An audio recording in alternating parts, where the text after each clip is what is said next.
Hey, it's Juck. And this is the problem that you have. Like so many of these dudes in recruiting are fans of the team. I talk about national football as well. I try to be as fair as I can in my analysis, but I'm biased and I know I am. Actually, give like real recruiting analysis on a show. You can't talk like this. This came down to NIL, and I think that's why he's an Oregon Duck. All right. So that was him talking about Decorean more. This came down to NIL, and I think that's why he's an Oregon Duck. With Pettijohn, I think there's a chance down the road. But again, I think this is where NIL reared its ugly head, and Ohio State was just a little bit better on that regard. You just sound like a loser, man. You sound like a sore loser. Riley Pettijohn, Ohio State reared its ugly head with the NIL. Be better. Like, first off, you're just wrong on both of those. Let's get it.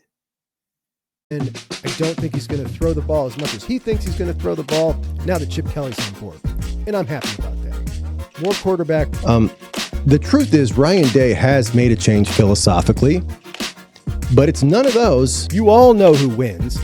LSU is the drunkest fan base in the country. Hey, welcome in. Thank you so much for joining me today at Juck on Bucks. Appreciate you guys so much as always. A gorgeous day up here in Northeast Ohio. Probably the most loyal part of the state. Our sons always go down to Columbus. We keep it loyal here. We keep them in the heart of it all. Do you remember when that was the slogan? We had the heart of it all. I remember being younger, and when we would travel out of state, all the states, they get the slogans on the license plates. And Ohio's was the heart of it all. And I remember being embarrassed by that and how cheesy and corny it was compared to everybody else's. They'd all have something cool.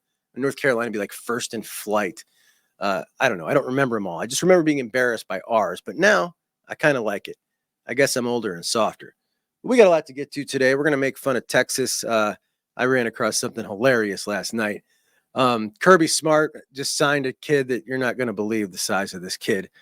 But first, Joel Klatt. Joel Klatt did an interview with our very own Ryan Day, and not a ton of revelatory stuff came out of that interview. We'll go over some of it. But Joel Klatt is a guy who I really used to like a lot, and I think a lot of Buckeye fans did until he basically took the same exact stance as those fanboy Ann Arbor beat writers over the scandal.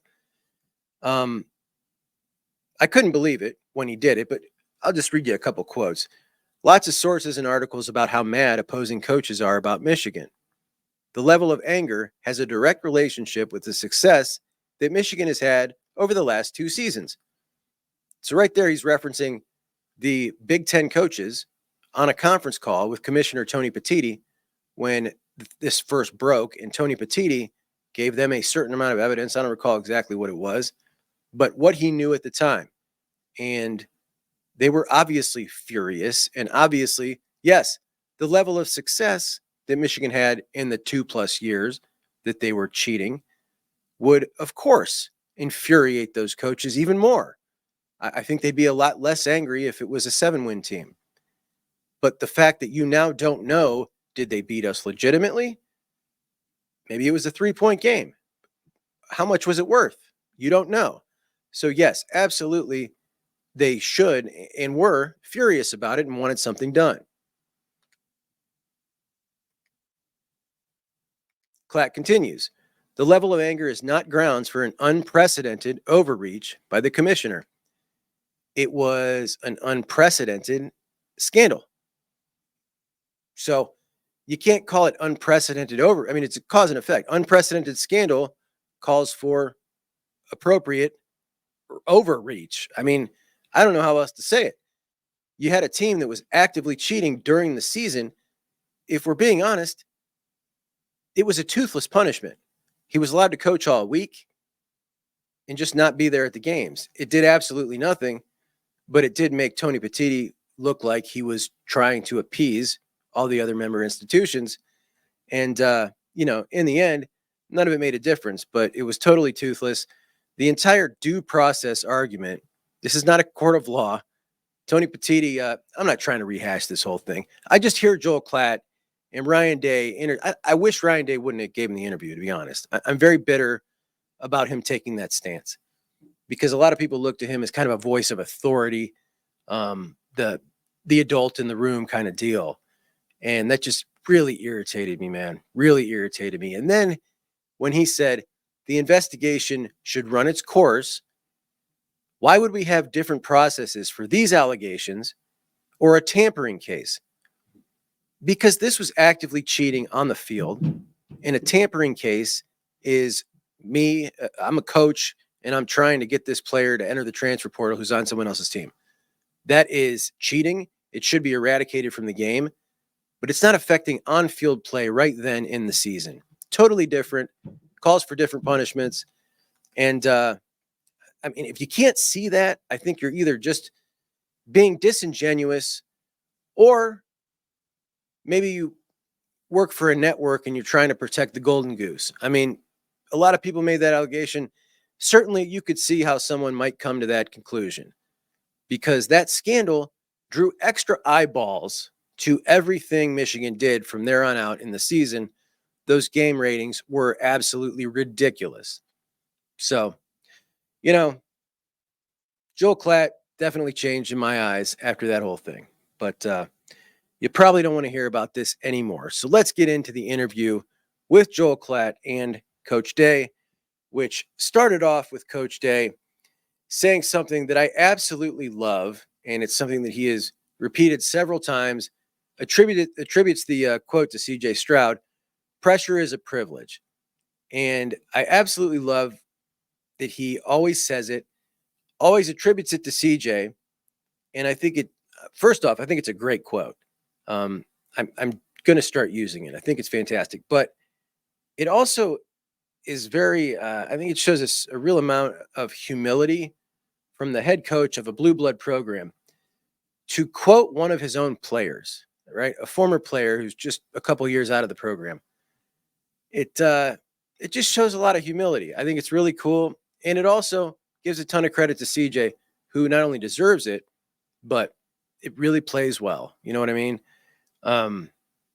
Everything head coaches do has a couple of different motives behind it. That plays well. That sounds great. That sounds great to players and recruits and families of players.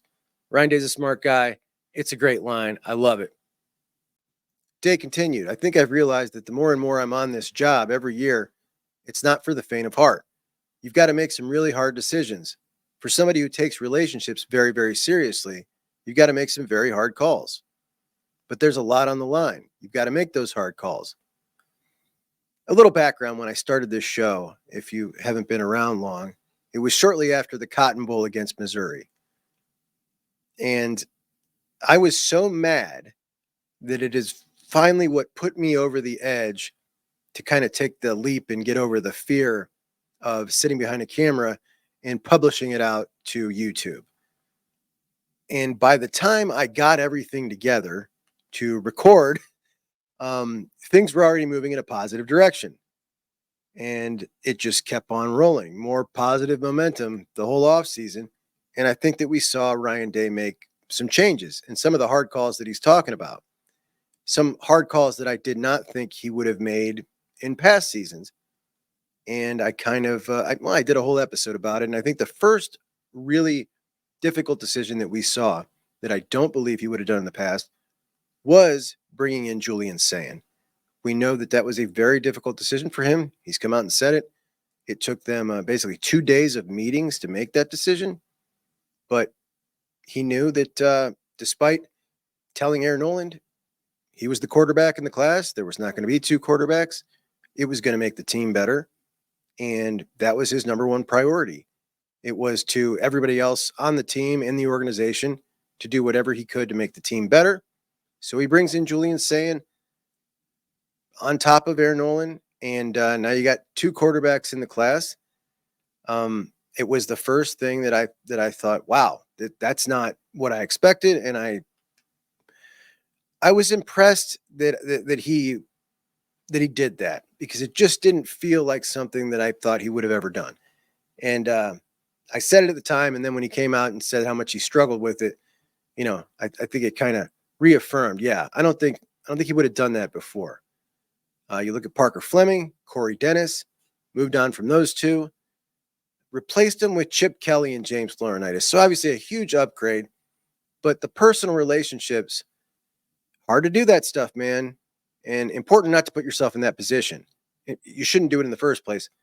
And I think we all know that Parker Fleming was around a year too long, and that was probably because of a personal relationship, I would guess. He got an extension, for crying out loud, after one of the more abysmal special team seasons we've ever seen.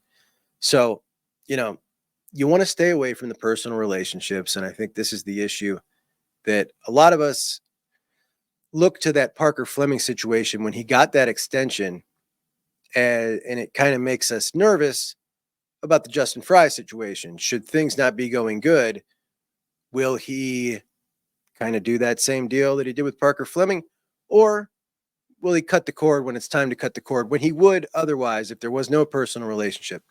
Now, I tend to think that, yes, he will, because I do think that he's kind of taken on this new demeanor, and it's, I don't want to say cutthroat, but it's more win at all costs. And he's not taking he's going against the grain. He's going against how he's wired. He's not wired like Kirby Smart. He's just not. He's going against his natural instinct and kind of having to be a cutthroat dude, even though doesn't want to handle things like that. And you can see all the good things that you get out of having a guy with that kind of personality. The culture, everything is wonderful. The people are great. Everybody's happy. Get the mental health aspect. All these things are great. And you could have the best of both worlds if you could also have this guy operate somewhat in a cutthroat manner. And he's learning how to do it. And I think he's doing a really good job. I think Ryan Day has corrected his approach. I think he's changed his approach. And I think one of the reasons I feel that he's brought himself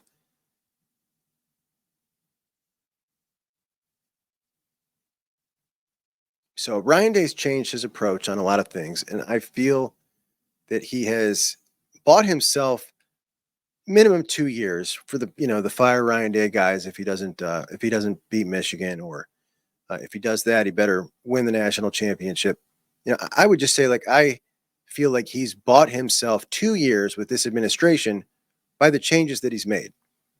And the reason I say that is because we see so many coaches, and they talked about today in the interview being just 1 or 2% away.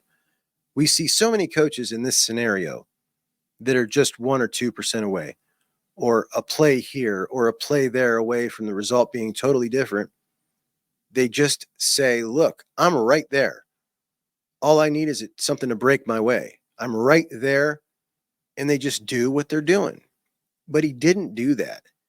And that takes a lot from a stubborn man, right? He is a stubborn guy. And coaching, these dudes are some of the most stubborn people you'd ever meet in your lives. I mean, a lot of dudes in powerful positions are. They're just stubborn guys. So to look inside and say, what do I need to change about myself?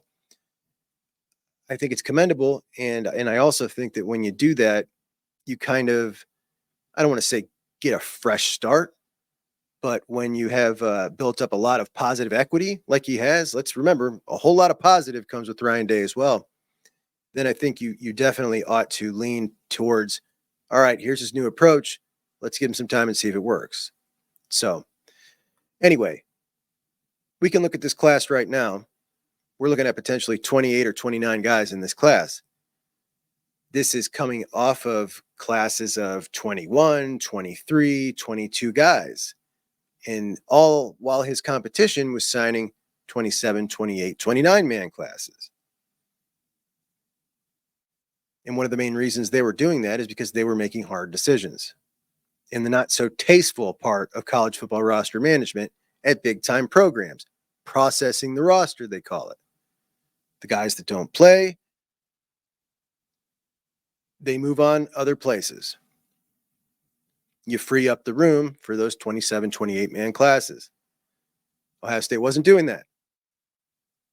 Now, in the era of the transfer portal, you can do that a little easier and you can feel a little better about it because you're not kicking these guys out and they got to go sit out a year before they can play somewhere else. They can go play somewhere else immediately. And in most positions, in most scenarios, it's usually a win-win. If you're not going to play at Ohio State or Georgia, you're better off just getting the square deal from the coaching staff and saying, we think you should move on. You're not going to play here, than wasting your entire eligibility on the bench somewhere. So it's something that the Buckeyes appear to have embraced, that they're going to lose a lot of guys. Now we're going to start bringing in bigger classes. I think it's the proper thing to do. I think it took a couple years too long to do it, but they're doing it now, and that's what matters, right? Ryan said another phrase I've heard him say before: you move up and you've got to give up. And that wasn't easy for me.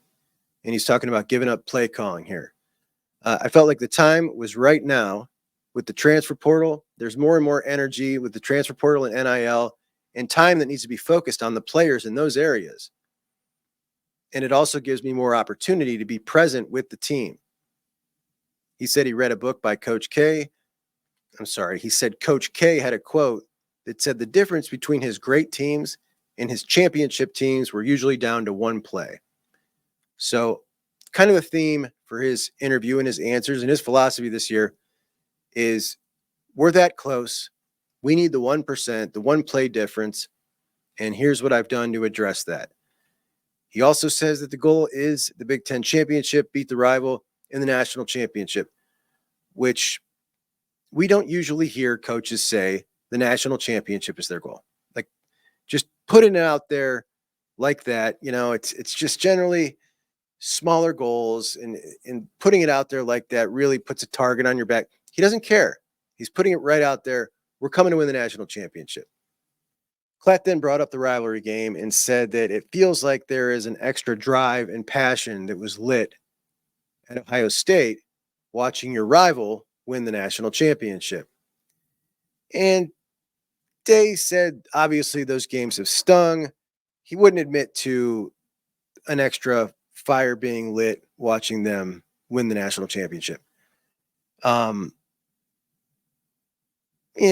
don't know, man. Sure feels to me from the outside looking in at the program like that is definitely some extra motivation that has been lit since they won that.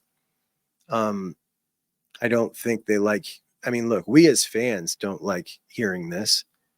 There's no way that the folks in the building can stand the fact that they have now won the most recent one.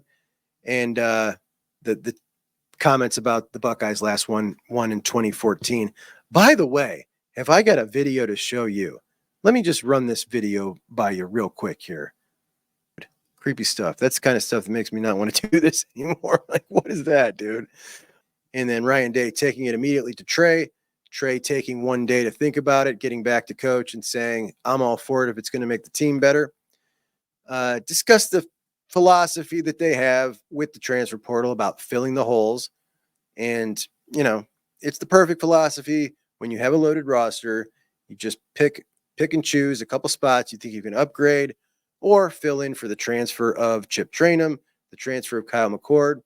He talked about a few different things, different scenarios, obviously with Coach Saban retiring, being able to bring in Caleb, being able to bring in Julian. And those are obviously a different circumstance.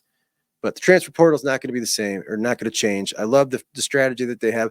Same strategy Georgia has. Anybody saying it was any different or the Bucks trying to buy a team, they're not saying it anymore. I don't hear it much anymore, to be honest. So that's a good thing. Asked if we're going to see anything different with Chip Kelly calling plays. Ryan said, I think so. I don't think it'll be drastically different. I think you'll see some schematically different things. Chip's history of running the ball speaks for itself. Our history of passing the ball speaks for itself. He's creative in what he does. And all in all, not too different. But it was a really good interview. I don't think I saw anything new. Just kind of more him putting himself right out there that the goal is the national championship. I love hearing a coach having the stones to say that. A lot of times they dance around that. He's not. He embraces it. Our goal is to beat our rival and win the national championship. I think that kind of talk really pumps the team up. I think the unity around the team for that one common goal, well, those two goals, is excellent. And The more I hear, man, the more he sounds just like he just sounds like a different guy from 3-4 years ago. And he sounds more matured. He sounds like he has more steely resolve. He doesn't sound so optimistic and happy. I like it. Yesterday, we talked about our rival only having 2 top 100 players. They have promptly changed this as they signed the best tight end in the state of Pennsylvania, who was a Penn State lean. They were able to get him. And they flipped a safety who is committed to Notre Dame. I cannot believe Marcus let this happen. Another top 100 safety to pair with Kenoi Winston. And now they've got 2 top 100 safeties. So good deal for them on their secondary. And they got a really good tight end. I think he's ranked number 3. He's not Nate Roberts. And if you look at these tight end rankings, it is so it's all about height for them with the tight ends. And Nate Roberts is only 6'4", only 6'4". He is going to be the next big name tight end in the Big Ten. I think he is so legit. When you watch this dude play, he's just dominant. He's absolutely dominant. He's got great hands. He will knock your block off. This guy's going to be good. I think he's going to play young. Speaking of playing young at tight end, I would like to know, I might put out a poll for this. Do you feel like Jelani Thurman should be ready to go for a lot of snaps this year? Because I do. I think with his size, his athletic gifts, that he should be on an accelerated plan and ready to go, especially when you don't have a ton of options at tight end that look great. I can see if there's, he's playing behind someone, you take your time with him anyway, whatever. That's not the case. I want to see Jelani Thurman ready to go, and I want to see this dude play. We've got to see Jelani out there. And if you get him a lot of reps, by the end of the season, he's not so much of a youngster anymore. So the Dodd Coaches Trophy of the Year watch list came out. Now, this is 21 coaches on this watch list, and this is the most coveted award for the National Coach of the Year. Coaches in their first year are not eligible, so Kalen DeBoer, obviously not on it. Jed Fish up at Washington, not going to be eligible to win Coach of the Year, Jed. But I guess you could say this is probably who they view as the best 21 coaches in the country. And we went over a lot of best coaches lists over this offseason. I was irritated by most of them. Most of them have a ton of recency bias, a ton of Mike Norvell in like the top 3, Lance Leopold, who I think is excellent, number 2, Kalen DeBoer, number 1 or number 3. Like, it's not number 1. Kirby was always number 1. You get my point. Just a whole lot of like, who's the hot new guy? Obviously, Kalen DeBoer and Lance Leopold both won national championships at lower levels. Lance Leopold won 5 in D3. Kalen DeBoer won 3 in NAIA. But I just think you're kind of jumping the gun, man. You're jumping the gun on those two, putting them so high. And most lists had them that high. Most lists had them over Ryan Day, which I just disagree with totally. But this is a list of the 21 guys that they supposedly think are the best coaches in college football. And not on this list, one Dan Lanning. Now, this list also takes into account the academic progress rate. And the lowest score of any coach on this list is Penn State's James Franklin, and Penn State's is 959. Oregon's is 941. So the speculation is, by the way, that's the worst in the Big Ten. The speculation is that Dan Lanning is not on the list because of this low academic progress rate. I'm not sure if Oregon knows this, but the Big Ten is a very academically prestigious conference. Maybe they'd be better suited in the ACC or something. I don't know. That's not going to fly around here. If they don't get that up, there is no doubt that Michigan is going to look down their nose at them for sure. We're very familiar with what that feels like. All right. Juck on Buck's favorite college football journalist, Brad Crawford of 24/7, has compiled a list of the top 25s from 247, CBS, ESPN, The Athletic, USA Today, Lindy's, Fox, and for some reason Athlon Sports, which is total trash and just spits other people's stuff out. And Brad Crawford took all these, added them all up, spit out the numbers, and now we have the 247 composite top 25. So let's start with a couple teams that are not in it. Just missing the cut are Iowa. I think that's ridiculous. I think Iowa's going to be really good this year. They are still going to have an amazing defense. For some reason, their win total in Vegas their schedule is so soft, and their win total is only 7.5. We've gone over this before. I can't not say it every time I hear Iowa about something. Iowa in the over 7.5 is the surest bet that there is in this offseason. I'll bet, I'll tell you what, I've got a bag of Tostitos back there from the 2002 national championship. I'll eat those Tostitos if Iowa doesn't hit that over. You guys got to bet something too. I mean, somebody's got to bet against me, right? I got to get something out of it.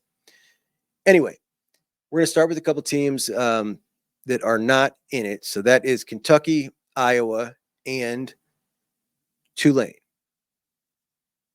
All right. So number one, we got Georgia. Georgia is 247's number 2. Ohio State is 247's number 1. But in the composite, Georgia's number 1. And the Bucks are number 2. The Longhorns are number 3. For some reason, I got a lot of comments about Texas. I chose Texas to win the SEC, readily admitting that I think Georgia's the better team, but we all know that the better team doesn't always win. This is football. And if you just went through and picked the chalk straight through, it would be so boring. Who would want to listen to that, number one? And that is never how it works out. So you got to pick some upsets somewhere. I don't think going with the second odds-on favorite in Texas is really that big of a stretch. Some of you thought it was. But I could tell you this. The narrative that Texas is going to get smashed through the rough SEC, I think is tremendously overblown. What do we know about Texas? We know that they are as talented as anybody not named Georgia. Georgia, Alabama, Texas, Texas A&M, LSU, the top 5 talented teams in the league. Texas plays only 2 of them this year. And one of them is Texas A&M with a brand new coach. And they get Georgia, the other one, at home. Let's not forget, these guys went into Alabama and mollywopped them last year. So they can definitely go, head-to-head with the best of the best. Another piece of data we have is the last 2 teams that entered the SEC, who were supposed to get absolutely beat down by the rigors of the SEC schedule, Missouri and Texas A&M in 2012. By 2015, that Missouri team, led by Gary Pinkel, had been to 2 SEC championship games, just 3 years into the league. So just the last time we saw 2 teams enter, this was all proven wrong. But now we see a really good, very talented Texas team come in, and it's right back up at the forefront that they're just going to get stomped and beat down. I mean, it was just over 10 years ago that we saw this happen with Missouri. I don't know, man. Everybody's memory is so short anymore. But Texas and Oklahoma, they're good. They're good, and they're going to be just fine. I would say that the odds of Texas losing 2 games, they're probably pretty good. I'd tell you that the odds of them making the playoffs with 2 games are 100%. And the way this system is now, the odds are pretty good that one of these SEC teams will lose 3 games and still make the playoff as well. That's going to happen more years than not. We've talked about that before. 57% of the seasons, if we take the current system and run it back, run the numbers back with that format all the way back to the beginning of the BCS, 57% of the time there is a 3-loss team in the playoffs. 27% of the time there are multiple 3-loss teams in the playoff. So odds are with 3 losses, more often than not, we're going to see a team in the playoff if they're out of the SEC. So anyway, number 4 is Oregon. Big Ten Oregon, team that's number 2 in the odds to win the Big Ten. Getting that respect on a national level that I don't think they've previously had, and they can feel it. And that's what makes this season so important for them. Kind of a show me year. And if they can come in and do what they're supposed to do, they kind of cement that, yes, we deserved everything that we're getting, the way everybody's talking him up, putting him fourth. Some people got him third, and they're coming to cement that yes, that's where we belong. If they screw up and they lose a couple this year, they're not supposed to. I think that dries up real quick, and they're going to have to build that all back up again, which might not take long with the roster they're putting together. But number 5, Ole Miss, the Rebels have their most talented roster ever, like not even close. Lane Kiffin's done a tremendous job, got a sweet portal class. Number 6, Alabama. Number 7, Notre Dame. Schedule here with Notre Dame. They got only 8 Power 4 teams. That is the fewest in the country. They play 2 MAC teams. They play both service academies. Again, I like that they give those games to the service academies. But if you're going to play 2, you cannot play 2 MAC teams as well. That's ridiculous. That's embarrassing. Notre Dame should be ashamed of themselves. Number 8, Mizzou. Mizzou also with a super soft schedule, ranked somewhere in the 40s. It is probably the weakest SEC schedule that I've seen. When you look at Florida's schedule, which is so incredibly tough, and you look at Missouri's, you're like, how are these 2 teams in the same conference? They return a ton of production, including their quarterback. They're coming off a season where they ended on an extreme high note. It was a great season. Everything is fantastic in Mizzou. I think they'll do great. I think they'll make the playoffs. Number 9 is Michigan. Who knows what they're going to be, man? It's a mystery. Number 10, Penn State. Number 11, LSU. Is Brian Kelly going to surprise some people this year? I think he just might in year 3. I think Garrett Nussmeier is a really good quarterback. And if they can just get that defense a little bit better in year 1 under Blake Baker, kind of like Knowles did, he came in and improved it a little bit. Blake Baker is the defensive coordinator from Missouri that the LSU stole, and he's really good. If they can just get it a little bit better, I think LSU's got a shot at the playoff. Number 12, Florida State. Number 13, the Utah 2 Utes. Number 14, Oklahoma. Number 15, Clemson. And we'll leave it at that. One more note. Lincoln Riley, superstar coach Lincoln Riley and his Trojans, who are not welcome at Juck on Bucks, are 24th.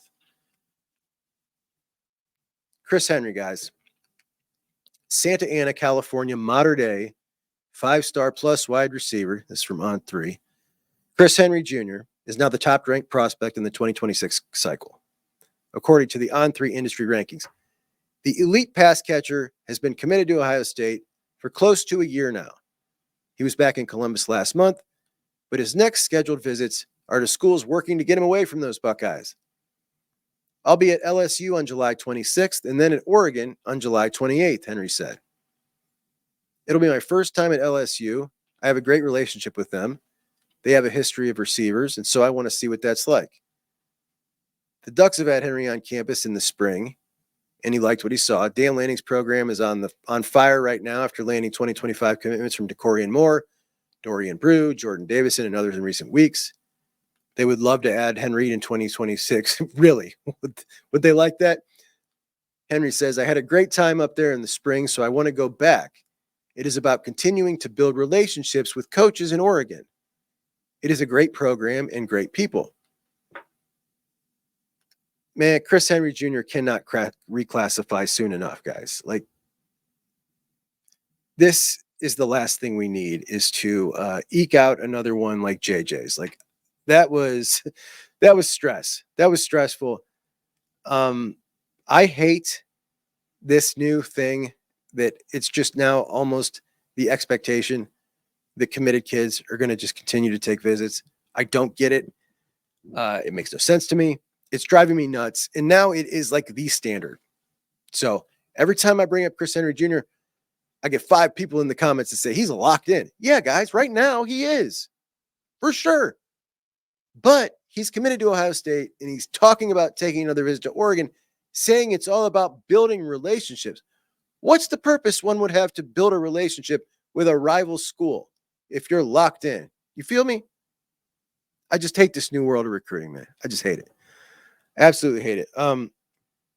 I've talked about Kirby Smart's big man philosophy, the defensive line and the offensive line, for a long time. And he doesn't just take studs, highly rated dudes.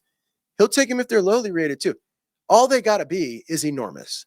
The largest humans he can find, Kirby wants you. And he found himself one, buddy. The dog's got a commitment from Jazar. What the hell is his last name? I forget. Not important.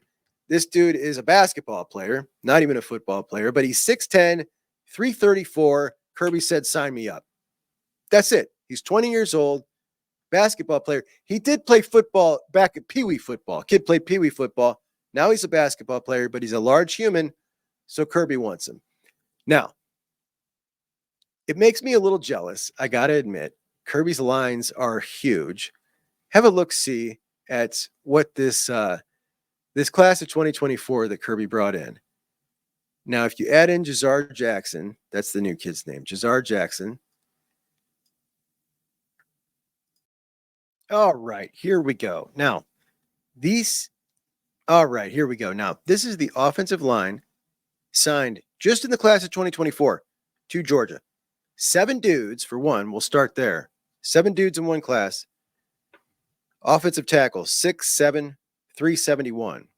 Interior guy, 6'6", 365.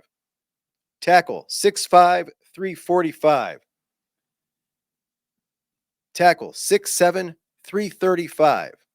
Interior guy, 6'5", a paltry 315.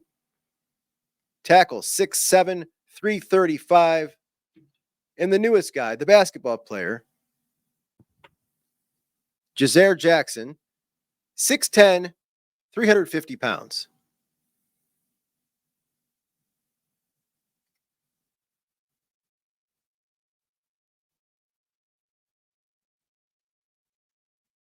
That's one class. That's one class, man. We don't have one of those dudes. Now, not everybody recruits a line like that. Not everybody's looking for dudes like that. They want guys that can move a little better. I just feel so confident getting 2 yards when you really need 2 yards behind that. That's insane. So I'm a little jealous, to be quite honest. I'm a little jealous. But the dude they just signed is obviously nothing but a lottery ticket. I mean, maybe he can play, maybe he can. He's got an 85-inch wingspan. He's an athlete. I watched him in a basketball clip. He can move. But man, 6'10", that's a whole lot of leverage you're giving up when you're that tall. So you better have some serious bend. We'll see what happens. But the funniest part of this story was this kid explaining how Coach Kirby Smart got him. He's got these laminated papers, Jackson told the social media team. These laminated papers have got this whole list of guys who've been drafted the past year. The players that they got drafted from Georgia are in red and the rest are in black. And he was kind of showing me, hey, son, we've got 5 dudes that went in the league, first round. He was kind of just explaining to me, like, you stay here for 2 years, you're going to develop your first year, and then you're going to start your second year. He was like, I can't stop you from going to the league. You're going to get a good grade, and you're going to have the potential to go to the league.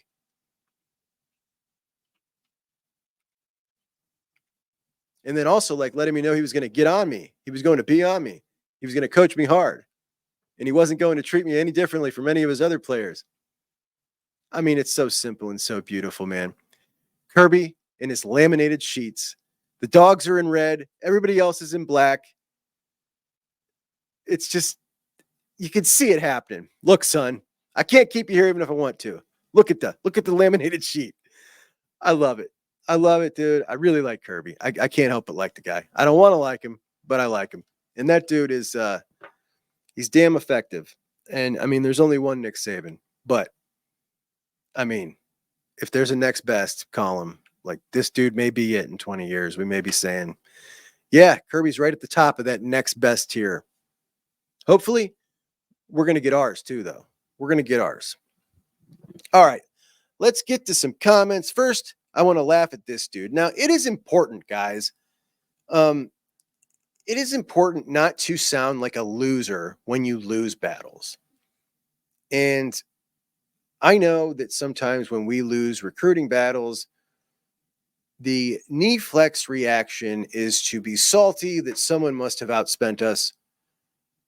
But when you are a program that has a robust NIL program, to say someone outspent you when you're both all the way in is just silly. And there are some recruitments we go all the way in on. Matter of fact, I don't think we've ever lost one that we went all the way in on, to be honest. Can you guys remember one where we were like, we're all the way in? If you look at this cycle, we didn't lose any that we were all the way in on. There's only been a couple we've been all the way in on, and we've won. But Decorean Moore is a guy that Texas and Oregon were both all the way in on. Texas had the better offer. I've heard every Texas insider say that, except for this On3 guy. So this On3 guy comes on, and he talks about two guys that Texas lost out on. He talks about Decorean Moore, and he talks about Riley Pettijohn. And this is the problem that you have. Like, so many of these dudes in recruiting are fans of the team. Now, I'm a fan of Ohio State football, and I readily admit I am a biased fan who talks about Ohio State football. I talk about national football as well. I try to be as fair as I can in my analysis, but I'm biased, and I know I am. When you are attempting to actually give like real recruiting analysis on a show, you can't talk like this. Like, listen to this. Out Oregon, but this came down to NIL, and I think that's why he's an Oregon Duck. All right, so that was him talking about Decorean Moore. This came down to NIL, and I think that's why he's an Oregon Duck. Even though we heard from 3 separate Texas insiders in the last couple of days, and others, that Oregon did not even have the biggest package. They essentially came close to matching, but they didn't have the biggest. Now, Riley Pettijohn, you flip him. With Pettijohn, I think there's a chance down the road. Now that's a long ways, and this is a marathon, not a sprint. But again, I think this is where NIL reared its ugly head, and Ohio State was just a little bit better on that regard. You just sound like a loser, man. You sound like a sore loser. Riley Pettijohn, Ohio State reared its ugly head with the NIL. Dude, come on, man. Be better. Be better. Like, first off, you're just wrong on both of those. Second, even if you're right, you just sound like a sore loser. It's okay to lose. It's okay. All right. Coconut Dreams 123. Another great show, Juck, and quite an afternoon treat for me here in the Philippines. Thank you, and go Bucks. The season of dreams, Natty 2024. It definitely is the season of dreams. I had no idea. Listen, are you in the Philippines? Like, you live there, or are you just on vacation? Because when I see the name Coconut Dreams, I'm thinking, wait a minute, do you live there? Because that would be really cool if we had a Juck on Bucker in the Philippines, a Juck Eye in the Philippines. We got a Juck Eye. All right. Ray says, yep, that's how you pronounce it. Hurricane like the storm. I started thinking about this deal with Oregon and other schools coming into Ohio and getting these linemen and other great players. I think there was a follow-up. Was there a follow-up on that, Ray? No, this is nobody here. Nobody here says, if Oregon did not make the top 10 donor list, where are they getting the money to hand out the NIL to these players? Those were donations to the athletic department. NIL comes from an NIL collective, so different donor pools, different places that the money goes. Athletic department donations do not go to the players. Thanks for the question, buddy. Kay Zendi says, how do you think Florida, Texas, and Georgia feel losing all the talent those states have every year? Yeah, I mean, it's not the same thing, right? Like, Ohio State can take the top 6 guys every year and put the top 6 guys in Ohio on the team. There's usually only about 6 who are Ohio State worthy prospects in the state of Ohio. The state of Florida and Texas and Georgia have way more than they can even fit on the team. So, you know what I mean? They're of course going to go elsewhere. They can't fit them all. Timoteo says, facts. Ohio State is soft and can't win the big one, period. Duh. God, what a moron. All right, this is Terry. Terry says, your Nebraska take on Saunders is as laughable as your Miami take for this year. Love you, but you can't be perfect. Hey. And what I am, that'll do me for, guys. Appreciate you so much. I will talk to you tomorrow night. Tuesday night, and you'll get an episode Wednesday. There will be no episode on Thursday, I don't think, unless I stay up really late. But please subscribe, do all the jazz that I ask you to do every day. You know what to do. Share with a friend maybe today. I don't know. Do something. Do whatever you want. You guys do what you want. All right. Talk to you soon. Juck and Bucks out.